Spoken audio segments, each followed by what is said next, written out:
So thank you very much. I'm actually the third speaker from Fujifilm today, so I'm not going to do corporate sales or a description of the company, apart from to say that I don't come from the ink research part of the company. I come from the engineering research part, which is based in Cambridge, but I work very closely with the chemists in Broadstairs to develop new products. Okay, so as you've heard, Fujifilm has a large interest in graphics, but also in industrial printing.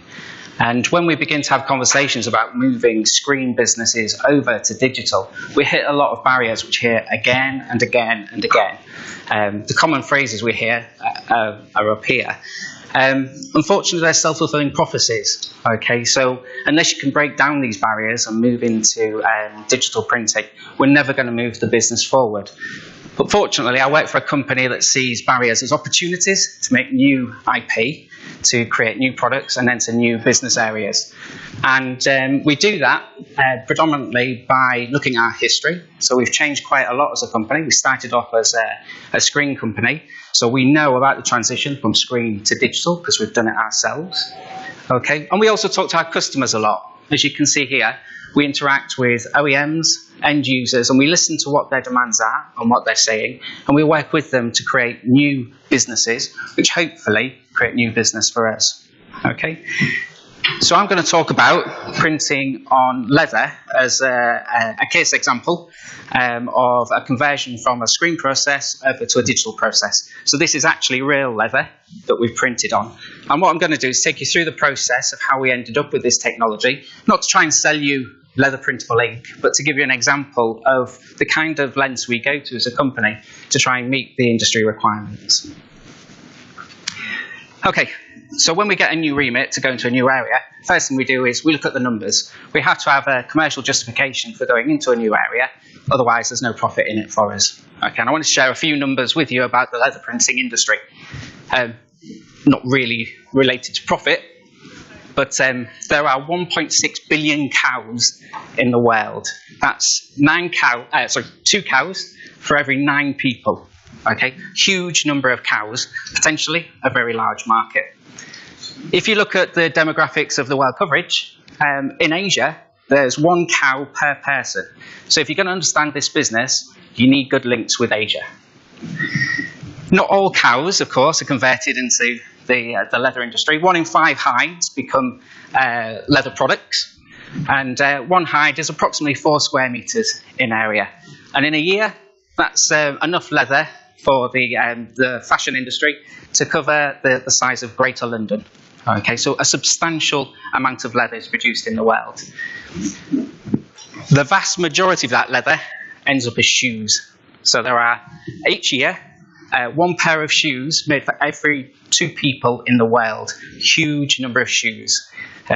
My wife has a higher proportion than that, so she's trying to change the statistic on her own. This is only talking about bovine leather. We've not looked at sheep's leather, but the same technology could be used on that. And then we've got goats and much more exotic leathers as well, such as snake. But really, the big business is in the bovine leather industry.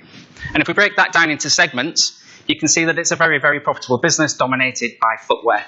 Okay, 55% of all leather is converted to footwear. There are some other significant segments, but these are quite difficult areas to get into, okay, because of the materials requirements. But it's a very, very high profit industry. So $8.5 billion US dollars. But actually, the most profit is in the conversion process, as you can see down at the bottom. You get more value than the raw hides themselves, and that's because it's a new industry. Now, if I was to ask people, are you wearing leather? The vast majority of you would actually say yes in the room. If I asked you, do you wear patterned leather? Okay, very, very few people will be able to put their hands up, and that's because there's very little decoration of leather as it stands at the moment. Okay, so why bother going into this industry at all if there's no business? And that comes back to the first slide of that argument. Why bother doing this kind of work when the products don't exist? Because what we want to do is create those products, create new businesses, new industries, and enable people to make more. Okay, so what we're not looking to do is erode our existing business. We're looking to generate new business opportunities. And actually, if you talk to the leather suppliers, what they do want is decoration and customization. Okay, we get asked for it a lot, but it's small one-offs, okay, all the way through. What we want to do is provide a universal solution. So if you look at the materials requirements for the end product, it's actually very, very difficult to achieve for leather. Decoration of leather is very, very challenging, and that's because it's a very high-value item. Okay, people cherish the feel, the texture, the look, and the durability of leather. So you don't want to destroy that in any way. But the hardest thing to achieve is this flexibility. In all of the applications, flexibility is the #1 target of all of the converters for leather products that they tell us. Okay. The next thing for us to target in developing a technology, as well as flexibility, if we're going to hit the large proportion of the market, is to look at water resistance. Nobody wants a pair of shoes that look beautiful until you go out in the snow and the print drops off it. Okay, it has to live the lifetime of the product, and this is actually quite good for us. Okay, so footwear only really expected to last a year. All right, so if you look at outdoor wide format graphics, you're looking at 10 years. So this for us is a short lifetime product, which means we can potentially use short lifetime pigments, so reduce the cost of our product within there. So being an ink company, when we get a new project and we've got the commercial justification, we understand the market, we understand the requirements of the product, we'll then go away and look at our inks. Now, I'm not going to teach you to suck eggs, okay, within this. There are two dominant ink solutions in the market, heavily used by everybody, okay? They have their own unique properties, and if you look at those properties, they're actually complementary, okay? Which means this is why they've dominated the market so far. If you can't achieve your product with one, you can usually achieve it with the other. Now that's fine in wide format graphics, but it doesn't really work in industrial, because you have to meet the product end functionality. You can't meet 90% of it. It's got to meet all of the end user requirements. So what we need is a dream ink, okay? Dream inks don't exist, but what we do have is a hybrid UV technology, and that gets us 90% of the way there. It is low productivity, because what we have to do is dry the ink first, remove any either solvent or water that we use in this technology to leave a UV matrix behind, which we then cross-link. Okay, in there. That reduces the productivity. So what we want to do is identify markets where we can speed up productivity by a digital process, okay, but they don't have to be as fast as the wide format graphics industry. And leather is one of those industries, which I'll explain. To complete the picture, we also have latex inks, okay, which not many people know, where you dry the inks, and then you fuse the inks under a high temperature, and they have their own unique properties. However, we do believe that hybrid UV technologies perform better than latex ink technologies because of the thermal stability, but also something that's not on there, which is maintenance. Okay, if you get a clogged print head with latex inks, bye-bye printer. If you get it with a hybrid ink, a couple of wipes and you're jetting again, because the hybrid inks won't cross-link until exposed to UV. So it's a very easy maintenance system, which for industrial is very important. So we look at this palette and we work with our end users and our OEMs, and they will usually say, which one's best? Now, what we'd like to do is take a hierarchy of selection. Okay, as a company, we have the most experience with UV inks. Therefore, we're likely to have a product which will be near the specification for the end functionality already in our product range. It's easy to integrate, and we can give a starting sample quite quickly. Where we can't achieve functionality with a UV ink, we'll then progress to looking at our hybrid inks. And we've got a range of those, both solvent-based and water-based, and we've had them for a number of years. Okay with it? The downside is you need good integrators. So you can't give this technology to everybody because they have to understand the two-stage process of drying and then curing. So you need good partners for this work. So once we've gone through our scoping out, the best thing to do is to print it and test it. Okay, so some of you will be familiar with these kinds of charts. What it is we took a hide, it was delivered to the lab, and then everybody stood scratching their head for 5 minutes, working out how you get something that's odd-shaped onto a roll-to-roll machine. Of course you can't. Then what we had to do was put this hide on a flatbed and try printing. But a flatbed has a problem. It has no heater. in it, and we're using a hybrid technology. Now, I've kind of skipped forward and said we're using a hybrid technology without explaining to you why we don't use a UV technology. And if you go to shows, you'll see lots of people printing on leather, and it looks fantastic. But what you don't see is those prints 2 weeks later. If you were able to get hold of those prints, every single one of them with the UV technology will be cracked. Okay? And that's because the monomers in the ink attack the surface. The actual skin of itself is very, very thin in leather and very, very easily damaged. Okay? So you can't do it using UV technology, and we know because we tried. We put our best ink against our hybrid technology, no chance.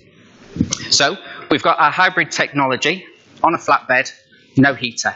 And what happens is the gamut looks really, really poor. So if I take away the ISO standard in there, you can see that we're printed on 2 hides, a natural tan hide, and actually cows do get a suntan, so it changes in shade. And then we've got a white hide on here, where it's got a binder on the surface. So obviously the large gamut is the white substrate, and then we've got the offset because of the background colour. But that doesn't explain the colour shift that we see in the gamut here. Okay, so a zoom-in picture to give you a better idea. The brown hide is actually called natural russet hide. It's a top grade, okay, because you have to handle it much more carefully because it damages very, very easily. Okay, but it gives a better feel and finish than the white hide.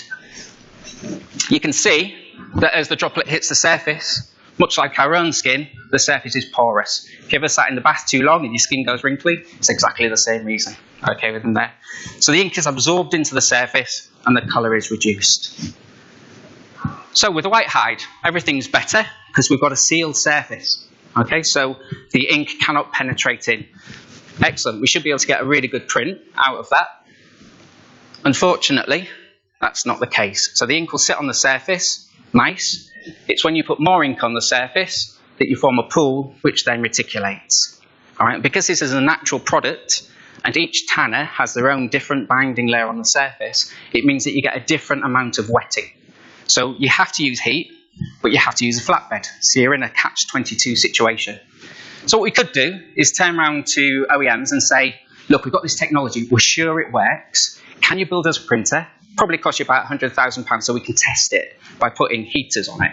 All right? And they're going to laugh us out of the place. So what we need to do is find a chemistry way of getting around this process so we can prove the technology and then go engage OEMs. Okay, and we do this using a pinning layer, okay, a precursor layer. Sounds like a cheat, but it's not. What we do is we screen coat a layer on the surface, which receives a droplet, and it's engineered to work exactly right with the ink. So the ink is a very special formulation, and what we're looking for is just enough dissolution of the pinning layer to give us a viscosity rise so that we pin the droplet. What we don't want to do is over-dissolve or under-dissolve. So it's very, very well tuned. The great difficulty in this process, when you get into the industry, is you realise if you go above a certain thickness of film on top of leather, you can no longer call it leather. Even though it comes from a cow, and you've treated it from a cow, you have to call it synthetic leather. Okay? So this pinning layer has to be incredibly thin on there. Quite a challenge. But we managed it, and you can see the quality of the print at the end there. So this is printed on a flatbed without heaters. And as a result, what we've got here is... wrong button. What we've got here is the gamut increase on the white substrate. Okay? Doesn't look big, but actually it's quite significant. So the vibrancy of the print is much, much better, much improved by using this pinning technology. Okay? So we pat ourselves on the back. We can create a good quality image on a flatbed, something we never thought we could do. Then we come to testing. All right? So we get past stage 1, and we've got all this information from our end users as to what the product requirements are. And the hardest one that always trips them up is flexibility. So what we bought was a little flex meter, which will sit on the desk and wait for day after day after day, flexing little samples. Okay, we print areas, we put them on the flex tester. Okay, the industry requires for footwear that you meet 50,000 flexes for it to be applicable to footwear. Now, you may have seen prints on footwear already, but take a close look, okay, and what you'll see is they're in parts that don't actually bend. All right, with it. They'll be on the heel or they'll be on the trim. Okay, and that's on purpose so that you don't flex around. So again, we print our samples. What we also did is we tried to develop a UV ink, which is shown on here. It's a highly flexible UV ink, normally used in thermoforming. Okay, so it's got extra functionality, and we pitched it against our own ink to see what the performance was like, the hybrid ink. What we looked at was a variety of combinations: the pinning layer, the ink, and then a top coat. And a top coat sounds like a cheat as well, okay? But actually, a top coat is already used in the industry, so that's not a cheat at all. And what that gives you is a barrier for water penetration. So you'd think, well, we've cheated, so we could have used the UV ink. Actually, what you've got to do then is you've got to soak the ink, not for 1, 2, but 3 weeks at 70 degrees, okay?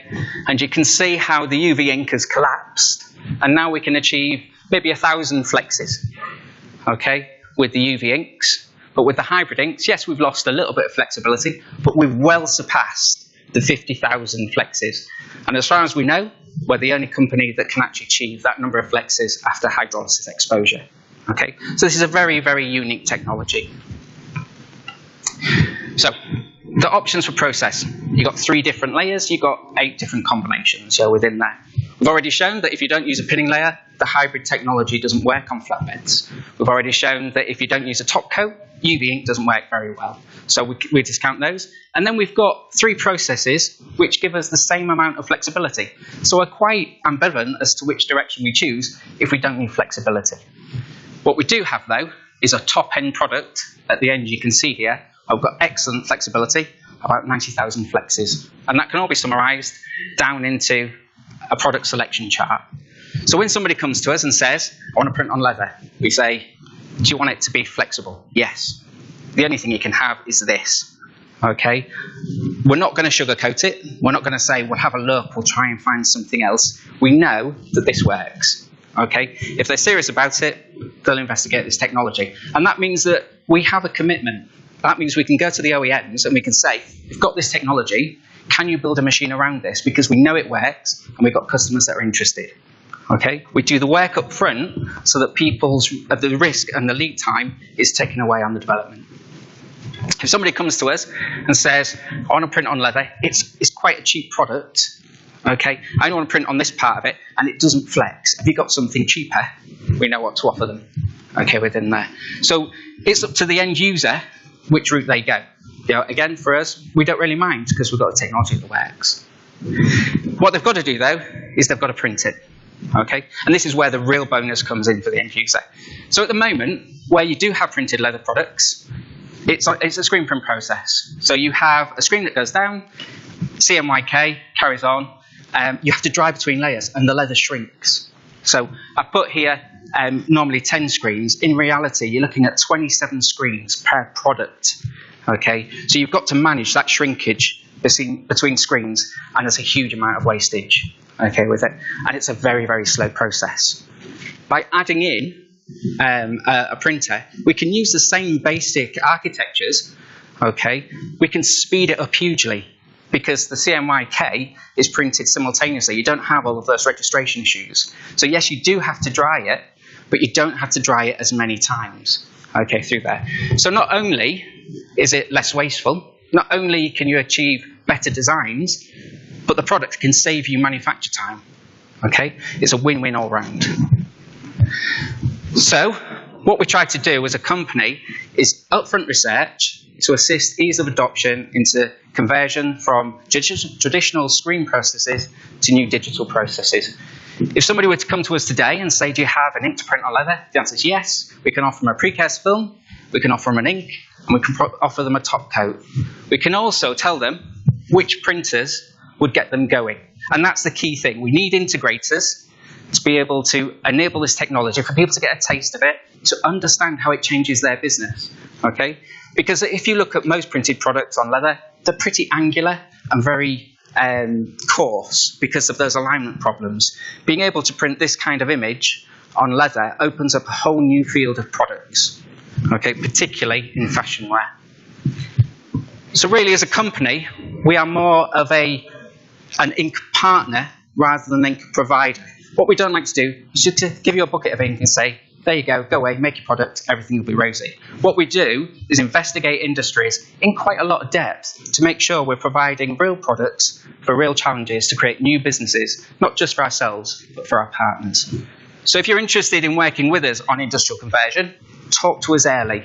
Okay, it's no good coming to us at the end saying, I want to do a digital process, I bought a printer, what ink should I use in it? Because it's not as easy as that. You have to look at the whole picture. Okay, so please talk to us early. Thank you very much.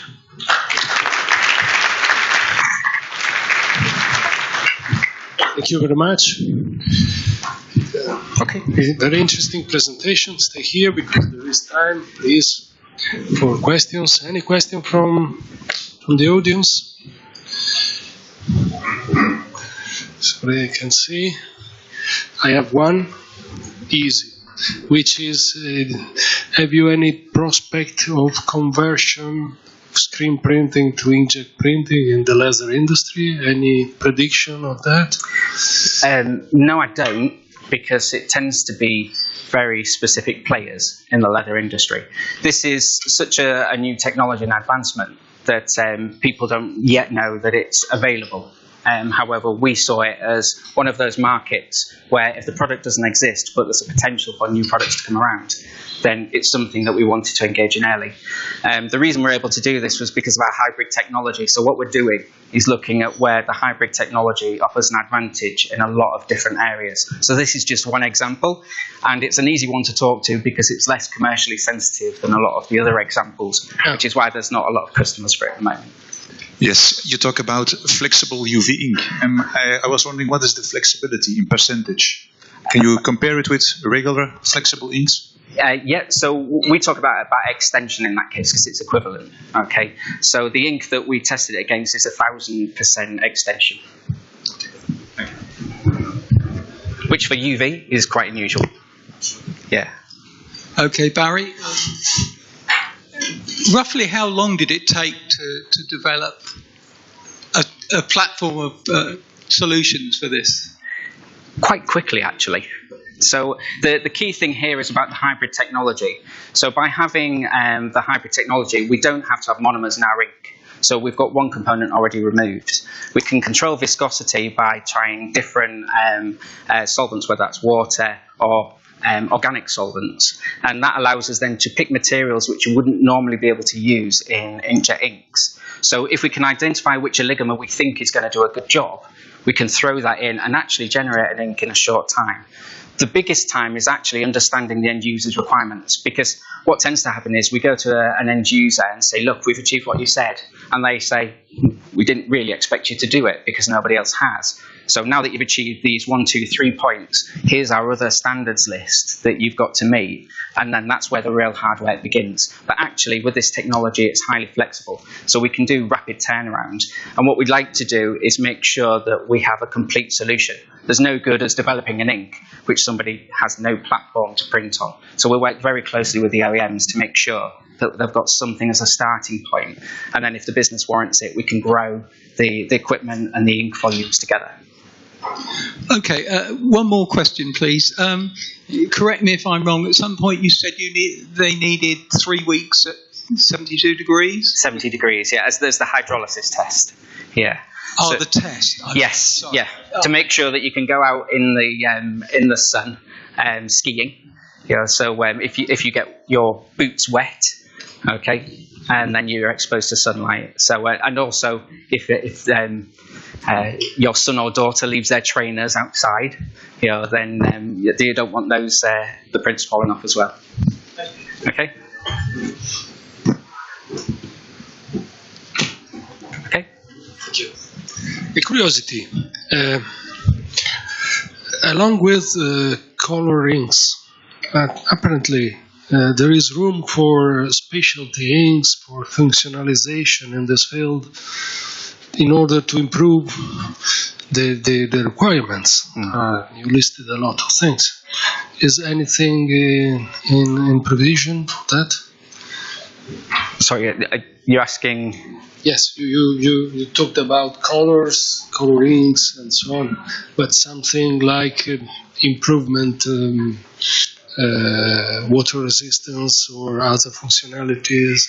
Yeah, so whenever we develop inks, it's always on try to identify what the end user wants and then try and reinforce that aspect. And it's very rare that we can give an ideal ink that covers all parameters. What you gain in one area, you lose in another area. So part of the process is understanding what's most important to the customer, and we can reinforce that aspect. But what tends to happen is there is a compromise in the opposing direction. So it's all about compromise and what's important to the customer.